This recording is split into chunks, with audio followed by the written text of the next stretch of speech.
Baik, Assalamualaikum warahmatullahi wabarakatuh. Kita ketemu lagi dalam materi dalam mata kuliah hukum perikatan. Materi hari ini itu tentang jenis-jenis perikatan. Jenis perikatan itu ada perikatan bersyarat ya. Yang pertama itu perikatan bersyarat ini adalah satu perikatan yang digantung pada suatu kejadian di kemudian hari yang masih belum tentu akan atau terjadi. Mungkin untuk memperjanjikan bahwa perikatan itu barulah akan lahir apabila kejadian yang belum tentu timbul itu, suatu perjanjian yang demikian itu menggantungkannya adanya suatu perikatan pada suatu syarat yang menunda atau mempertangguhkan. Kita lihat dalam pasal 1253 KUH Perdata, di sini berbunyi adalah suatu perikatan bersyarat jika digantungkan pada suatu peristiwa yang mungkin terjadi dan memang belum terjadi, baik dengan cara menangguhkan berlakunya perikatan itu sampai terjadinya peristiwa itu, maupun dengan cara membatalkan perikatan itu. Contoh ya, kita lihat di sini A setuju apabila B adiknya mendiami pavilion rumahnya. Setelah B menikah, nah, adalah peristiwa yang masih akan terjadi dan belum bisa terjadi. Sifatnya menangguhkan pelaksanaan perikatan itu ketika adiknya sudah menikah. Nah, kemudian ada syarat tangguh, ya kan? Pada pasal 263 KUH Perdata bahwa satu perikatan dengan syarat tak tunda adalah suatu perikatan yang tergantung pada suatu peristiwa yang masih akan datang dan belum tentu terjadi atau yang tergantung pada suatu hal yang sudah terjadi, tetapi hal itu tidak diketahui oleh kedua belah pihak. Dalam hal pertama, perikatan tidak dapat dilaksanakan sebelum peristiwanya terjadi, dan dalam hal kedua, perikatan mulai berlaku sejak terjadi. Kemudian kita lihat pasal 1264 KUH Perdata bahwa jika suatu perikatan tergantung pada suatu syarat yang ditunda, maka barang yang terjadi pokok perikatan tetap menjadi tanggungan debitur yang hanya wajib menyerahkan barang itu bila syarat dipenuhi. Jika barang tersebut musnah seluruhnya di luar kesalahan debitur, maka kreditur dapat memilih memutuskan perikatan atau menuntut penyerahan barang itu dalam keadaan seperti adanya dengan penggantian kerugian. Dan yang B yaitu syarat batal. Di mana dilihat dalam pasal 1265 KUH Perdata, itu suatu syarat batal adalah syarat yang bila dipenuhi akan menghapuskan perikatan dan membawa segala sesuatu kembali kepada keadaan semula, seolah-olah tidak pernah ada perikatan. Syarat ini tidak menunda pemenuhan perikatan dan ia hanya mewajibkan kreditur mengembalikan apa yang telah diterimanya bila peristiwa yang dimaksudkan terjadi. Kemudian kita lihat dalam pasal 1266 KUH Perdata. Syarat batal dianggap selalu dicantumkan dalam persetujuan yang timbal balik. Jika salah satu pihak tidak memenuhi kewajibannya, dalam hal demikian persetujuan tidak batal demi hukum. Tetapi pembatalan harus dimintakan kepada pengadilan. Permintaan ini juga harus dilakukan meskipun syarat batal mengenal tidak dipenuhinya kewajiban dinyatakan di dalam persetujuan. Jika syarat batal tidak dinyatakan dalam persetujuan, maka hakim dengan melihat keadaan atas permintaan tergugat biasa memberikan jangka waktu itu tidak boleh lebih dari 1 bulan. Dalam pasal 1267 KUH Perdata, pihak yang terhadapnya perikatan tidak dipenuhi dapat memilih memaksa pihak yang lain untuk memenuhi persetujuan jika itu masih dapat dilakukan atau menuntut pembatalan persetujuan dengan penggantian biaya, kerugian, dan bunga. Kemudian perikatan yang sudah lahir justru 6 perikatan yang sudah lahir justru berakhir atau dibatalkan apabila peristiwa yang dimaksud itu terjadi. Nah,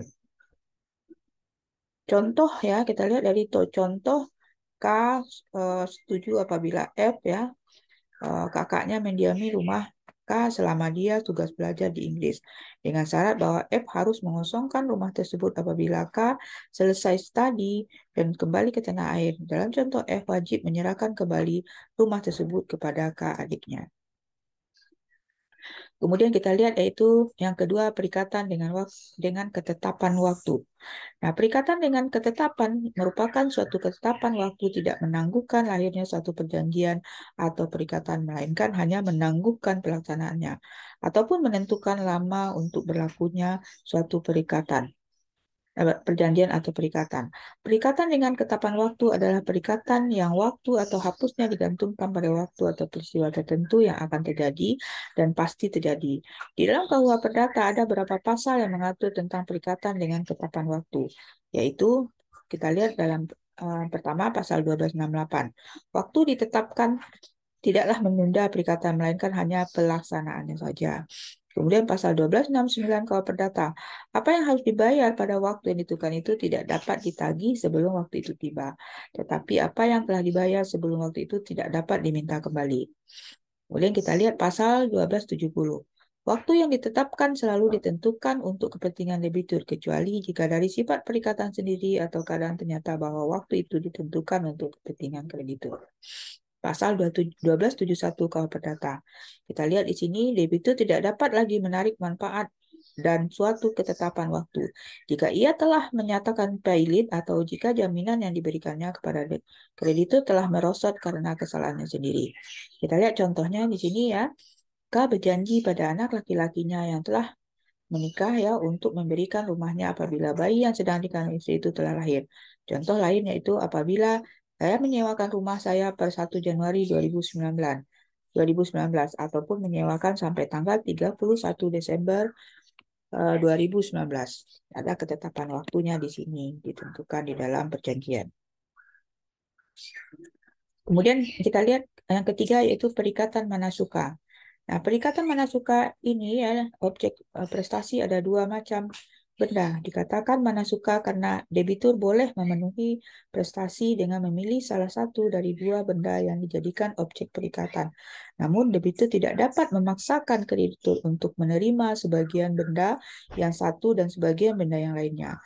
Jika telah memenuhi salah satu dari dua benda yang ditentukan dalam perikatan, dia dibebaskan dan perikatan berakhir.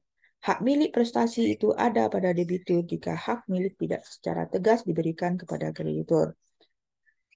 Perikatan manasuka diatur dalam KUH Perdata sebagaimana diatur dalam pasal-pasal sebagai berikut. Pertama, kita lihat dulu pasal 1272 KUH Perdata.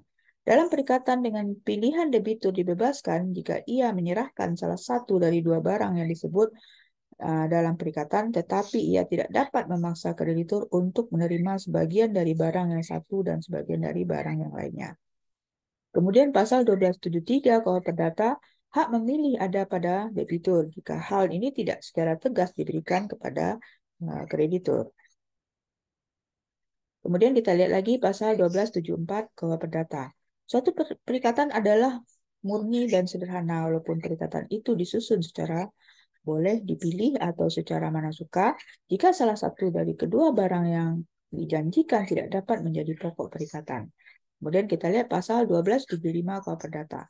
Suatu perikatan dengan pilihan adalah murni dan sederhana jika salah satu di bidang barang yang dijanjikan hilang atau karena kesalahan debitur tidak dapat diserahkan lagi. Harga dari barang itu tidak dapat ditawarkan sebagai ganti salah satu barang.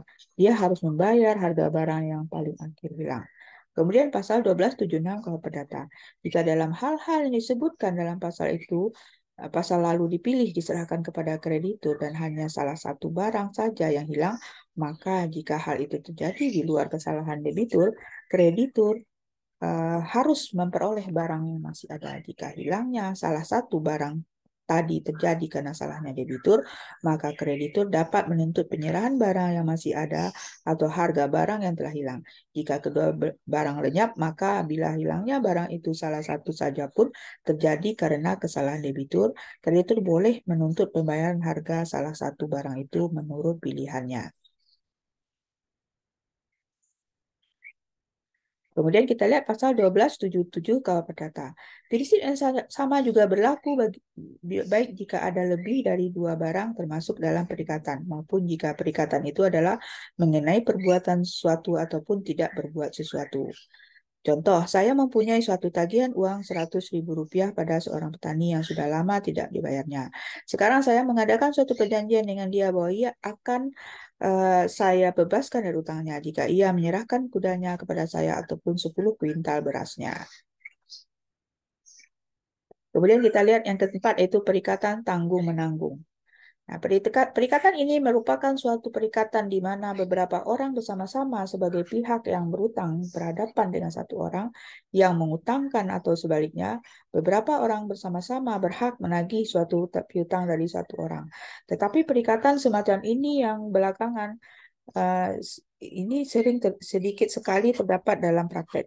Beberapa orang bersama-sama menghadapi orang yang berpiutang atau penagih utang. Masing-masing dapat dituntut untuk membayar utang itu seluruhnya. Tetapi jika salah satu membayar, maka pembayaran ini juga membebaskan semuanya teman-temannya yang berutang. Inilah dimaksud dengan satu perikatan tanggung-menanggung. Perikatan tanggung-menanggung diatur dalam KUH Perdata sebagaimana diatur dalam pasal-pasal sebagai berikut. Dan ini kita lihat itu sama dengan fardu kifayah. Satu orang sudah melakukan maka bebas kewajiban yang lainnya. Kita lihat itu dalam pasal 1278 KUH Perdata, suatu perikatan tanggung-menanggung atau perikatan tanggung renteng terjadi antara beberapa kreditur. Jika dalam bukti persetujuan secara tegas kepada masing-masing diberikan untuk menuntut pemenuhan seluruh utang, sedangkan pembayaran dilakukan kepada salah seorang di antara mereka membebaskan debitur, meskipun perkara itu menurut sifatnya dapat dipecah dan dibagi antara para kreditur tadi. Nah, kita lihat dalam perjanjian perikatan suatu badan hukum seperti CP, ya, kemudian firma, nah itu ada di situ tanggung jawabnya tanggung renteng yang mana kewajibannya juga tanggung menanggung di sini. Oke. Pasal 1279 KUH Perdata. Selama belum digugat oleh salah satu kreditur, debitur bebas memilih apakah ia akan membayar hutang kepada yang satu atau kepada yang lain di antara para kreditur. Meskipun demikian pembebasan yang diberikan oleh salah satu seorang kreditur dalam suatu perikatan tanggung-menanggung tak dapat membebaskan debitur lain lebih dari bagian kreditur tersebut. Kemudian kita lihat pasal 1280. KUH Perdata, di pihak para debitur terjadi suatu perikatan tanggung-menanggung manakala mereka semua wajib melaksanakan satu hal yang sama. Sedemikian rupa sehingga salah satu dapat dituntut untuk seluruhnya dan pelunasan oleh salah satu dapat membebaskan debitur lainnya terhadap kreditur. Kita lihat dalam pasal 1281 KUH Perdata. Suatu perikatan dapat bersifat tanggung-menanggung meskipun salah satu debitur itu diwajibkan memenuhi hal yang sama dengan cara berlainan dengan teman-temannya sepenanggungan. Misalnya yang satu terikat dengan syarat, sedangkan yang lain terikat secara murni dan sederhana, atau terhadap yang satu telah diberikan ketetapan waktu dengan persetujuan, sedang terhadap yang lainnya tidak diberikan. Kemudian kita lihat pasal 1282 KUH Perdata. Tiada perikatan yang dianggap sebagai perikatan tanggung-menanggung kecuali jika dinyatakan dengan tegas ketentuan ini hanya dikecualikan dalam hal mutu perikatan dianggap sebagai perikatan tanggung-menanggung karena kekuatan penetapan undang-undang. Kemudian kita lihat pasal 1283. Kreditur dalam suatu perikatan tanggung-menanggung dapat menagih piutangnya dari salah satu debitur yang dipilihnya. Dan debitur ini tidak dapat meminta agar utangnya dipecah. Kemudian pasal 1284, penuntutan yang ditujukan kepada salah satu seorang debitur tidak menjadikan halangan bagi kreditur itu untuk melaksanakan haknya terhadap debitur lainnya. Kemudian kita lihat lagi pasal 1285 KUH Perdata. Jika barang yang harus diberikan musnah karena kesalahan seorang debitur tanggung renteng atau lebih, atau setelah debitur itu dinyatakan lalai, maka para kreditur lainnya tidak bebas dari kewajiban untuk membayar harga barang itu, tetapi mereka tidak wajib untuk membayar penggantian biaya, kerugian, dan bunga. Debitur hanya dapat menuntut penggantian biaya, kerugian, dan bunga baik dari kreditur yang menyebabkan lenyapnya barang itu maupun dari mereka yang lalai memenuhi perikatan. Dan pasal 1286 KUH Perdata, tuntutan pembayaran bunga yang diajukan terhadap salah satu di antara para debitur yang menyebabkan lenyapnya barang itu maupun dari mereka yang lalai memenuhi perikatan. Kemudian yang kita lihat pasal 1287 KUH Perdata, seorang debitur dalam suatu perikatan tanggung-menanggung yang dituntut oleh kreditur dapat memajukan semua bantahan yang timbul dari sifat perikatan dan yang mengenai dirinya sendiri. Pula semua kebantahan yang mengenai diri semua debitur lain. Ia tidak dapat memakai bantahan yang hanya mengenai beberapa debitur saja. Kemudian kita lihat pasal 1288 KUH Perdata. Jika salah satu debitur menjadi satu-satunya ahli waris kreditur atau jika kreditur merupakan satu-satunya ahli waris salah satu debitur, maka percampuran utang ini tidak mengakibatkan tidak berlakunya perikatan tanggung-menanggung, kecuali untuk bagian yang debitur atau kreditur yang bersangkutan. Kemudian kita lihat pasal 1289 KUH Perdata.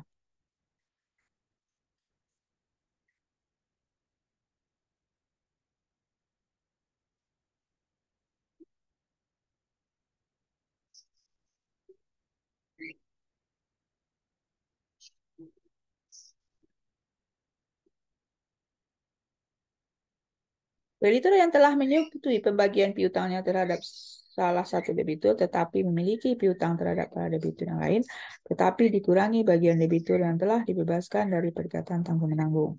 Pasal 1290 kreditur yang menerima bagian salah satu debitur tanpa melepaskan haknya berdasarkan utang tanggung renteng sendiri atau hak-haknya pada umumnya tidak menghapuskan haknya secara tanggung renteng. Melainkan hanya terhadap debitur tadi. Kreditur tidak dianggap membebaskan debitur dari perikatan tanggung-menanggung jika dia menerima suatu jumlah sebesar bagian debitur itu dalam seluruh hutangnya. Sedangkan surat bukti pembayaran tidak secara tegas menyatakan bahwa apa yang diterimanya adalah untuk bagian orang tersebut.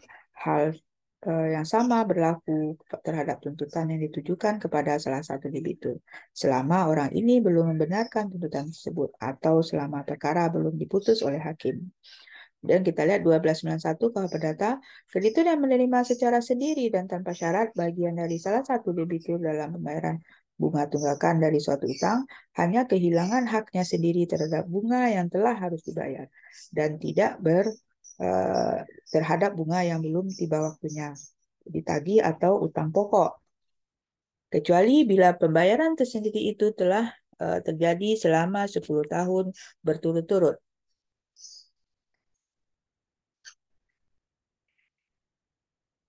Kemudian yang pasal 1292, suatu perikatan meskipun menjadi tanggung jawab kreditur sendiri, menurut hukum dapat dihadapi para debitur secara terbagi-bagi, masing-masing untuk bagiannya sendiri-sendiri.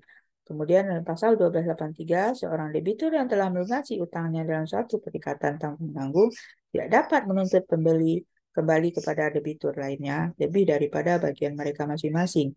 Jika salah satu di antara mereka tidak mampu untuk bayar, maka kerugian disebabkan oleh ketidakmampuan ini harus dipikul bersama-sama oleh para debitur lainnya. Dan debitur yang telah melunasi utangnya menurut besarnya bagian masing-masing. Kemudian kita lihat pasal 1294 KUH Perdata. Jika kreditur telah membebaskan salah satu debitur dari perikatan tanggung-menanggung dan seorang atau lebih debitur lainnya menjadi tak mampu, maka bagian dari yang tak mampu itu harus dipikul bersama-sama oleh debitur lainnya, juga oleh mereka yang telah dibebaskan dari perikatan tanggung-menanggung.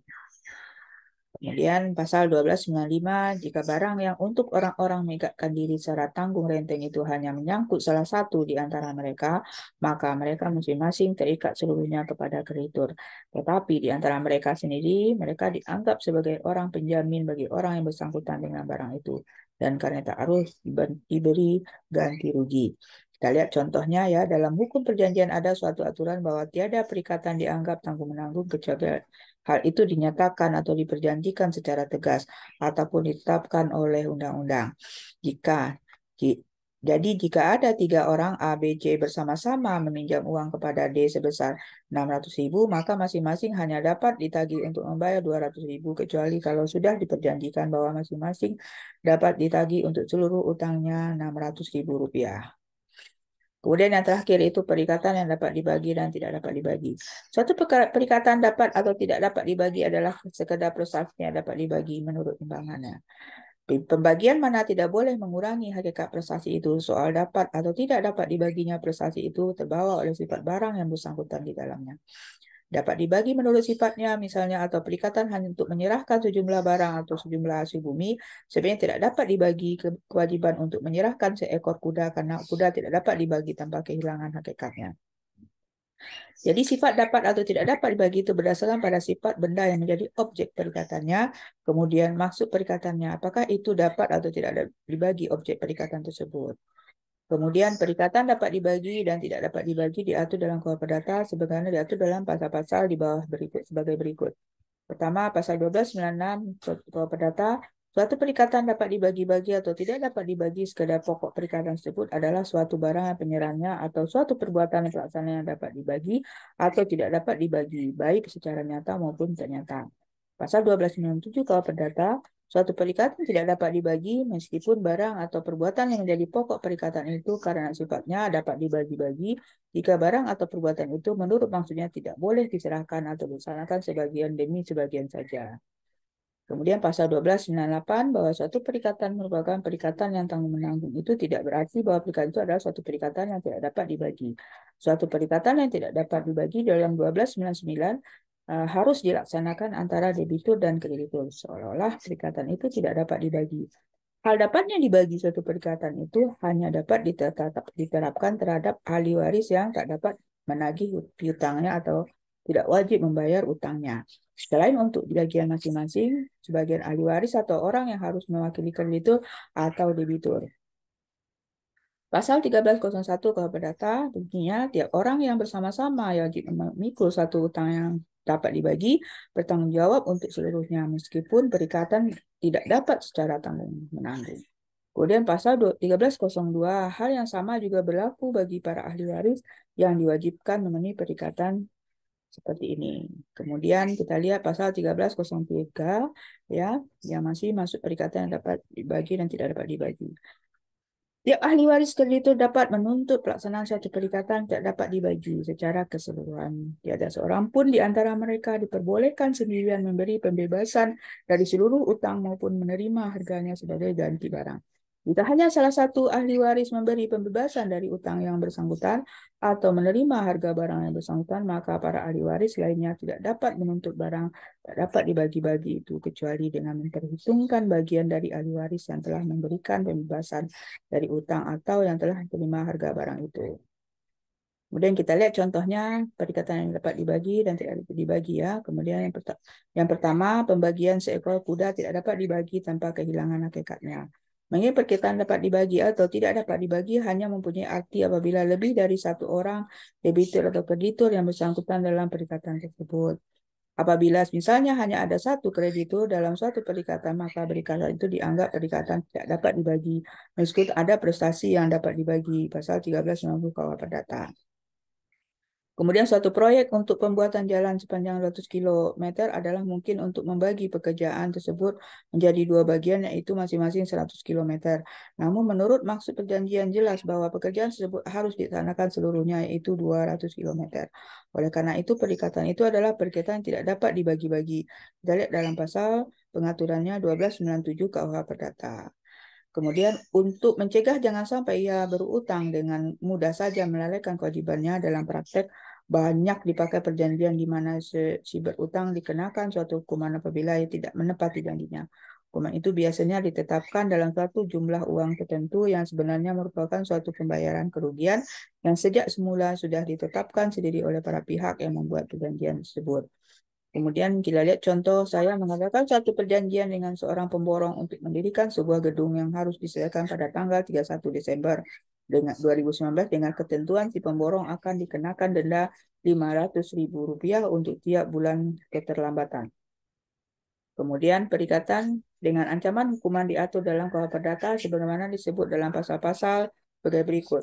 Pasal 1304 yaitu perjanjian hukuman adalah suatu perjanjian yang menempatkan seseorang sebagai jaminan dilaksanakan pelaksanaan suatu perikatan yang mewajibkannya melakukan sesuatu jika ia tidak melaksanakan hal itu. Kemudian pasal 1305 batalnya perikatan pokok mengakibatkan batalnya perjanjian hukuman. Tidak berlakunya perjanjian hukuman sama sekali tidak mengakibatkan batalnya perjanjian atau perikatan pokok. Pasal 1306 KUH Perdata, kreditur dapat juga menuntut pemenuhan perikatan pokok sebagai pengganti pelaksanaan hukuman terhadap kreditur. Kemudian pasal 1307, penetapan hukuman dimaksudkan sebagai ganti penggantian biaya, kerugian, dan bunga yang diderita oleh kreditur karena tidak dipenuhi perikatan pokok. Ia tidak dapat menuntut utang pokok dan hukumannya bersama-sama, kecuali jika hukuman itu ditetapkan hanya untuk terlambatnya pemenuhannya. Pasal 1308. Entah perikatan pokok itu memuat ketentuan waktu untuk pelaksanaannya atau tidak, hukuman tidak dikenakan. Kecuali jika orang yang terikat untuk memberikan sesuatu atau untuk mengerjakan sesuatu itu tidak melaksanakan hal itu. Kemudian pasal 1309 KUH Perdata. Hukuman tidak dapat diubah oleh hakim jika sebagian perikatan pokok telah dilaksanakan. Kemudian kita lihat 1310 KUH Perdata. Jika perikatan pokok memuat penetapan hukuman adalah mengenai suatu barang yang tidak dapat dibagi, maka hukuman harus dibayar kalau terjadi pelanggaran oleh salah satu ahli waris. Dan hukuman ini tidak dapat dituntut baik untuk seluruhnya dari siapa yang melakukan pelanggaran terhadap perikatan maupun dari masing-masing ahli waris untuk bagiannya, tetapi tanpa mengurangi hak mereka untuk menuntut kembali siapa yang menyebabkan hukuman itu harus dibayar. Segala satu tidak mengurangi hak-hak kreditur hipotek. Kemudian 13 sebagai kawal perdata. Jika perikatan pokok dengan penetapan hukuman itu adalah mengenai suatu barang yang dapat dibagi, maka hukuman hanya harus dibayar oleh ahli waris debitur yang melanggar perikatan dan hanya untuk jumlah yang tidak melebihi bagiannya dalam perikatan pokok, tanpa ada tuntutan terhadap mereka yang telah memenuhi perikatan. Peraturan ini dikecualikan jika perjanjian hukuman ditambah dengan maksud supaya pemenuhan tidak terjadi untuk sebagian dan satu ahli waris telah menghalangi pelaksanaan perikatan untuk seluruh dari para ahli waris. Yang lain hanya untuk bagian mereka tanpa mengurangi hak mereka untuk menuntut ahli waris yang melanggar perikatan. Kemudian kita lihat pasal 13-12 KUH Perdata. Jika suatu perikatan pokok yang dapat dibagi dan memakai penetapan hukum yang tak dapat dibagi hanya dipenuhi untuk sebagian, maka hukuman ini terhadap ahli waris debitur diganti dengan pembayaran penggantian biaya, kerugian, dan bunga. Demikianlah ya pengalaman kita, materi kita tentang jenis-jenis perikatan. Kita ketemu dengan materi selanjutnya yaitu sumber-sumber dari perikatan. Saya tutup. Wabillahi taufik wal hidayah. Assalamualaikum warahmatullahi wabarakatuh.